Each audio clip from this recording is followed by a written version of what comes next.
Hi, my name is Paige Turton and I'm an intern at the Perth District Health Unit and I'm preparing to be a registered dietitian. Today we are going to be making garlic mashed cauliflower. So to start, I have pre-cut the cauliflower, one full head, and I'm going to be adding it to some water here that we're going to boil. You can boil the water first and then put the cauliflower in, or you can add the cauliflower right away and then bring it to a boil. You can also steam the cauliflower as well. I'm going to pour this in. So once we have it in the pot, we are going to bring it to a boil. So now that our cauliflower has come to a boil, I lowered the temperature to medium-low. We're going to simmer it until it is cooked, and we know when it's cooked when we take a fork and we pierce through the cauliflower and it breaks apart easily. Okay, so this has been simmering for about 25 minutes. As you can tell, when I put the fork into the cauliflower, it will break apart very easily, so we know it'll be cooked enough to be able to mash. So what I'm going to do is bring it over to the sink, and I'm going to drain off the water, and what I'm actually going to do is collect that water, so I don't want it to go down the drain. I want it to go into the bowl underneath. So once we've drained the water from the cauliflower, I'm going to add it to a bowl.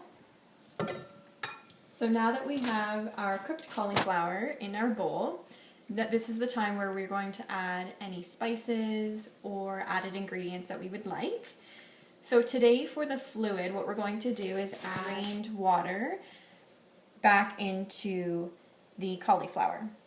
And so to start, you don't want to add too much because you don't want your cauliflower or your mashed cauliflower to be very liquidy. So I'm just going to start with 2 tablespoons of it.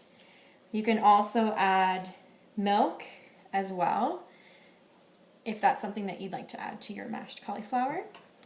We also are going to add in 1/4 teaspoon of basil. And again, keep in mind that you can add different herbs and spices to your own mashed cauliflower. We also have 1/4 teaspoon of pepper. And here we have minced garlic. So I'm going to add 1/2 teaspoon, which is also equal to 1 clove of garlic. And I'm also going to add 1 tablespoon of margarine. Once you've added the herbs and spices that you'd like to add to your mashed cauliflower, we're going to mash it up. Some other ideas you can add are sour cream. Like I said before, you can add milk or any other herbs and spices that you'd like to add to your cauliflower. So I'm just going to mash it up here.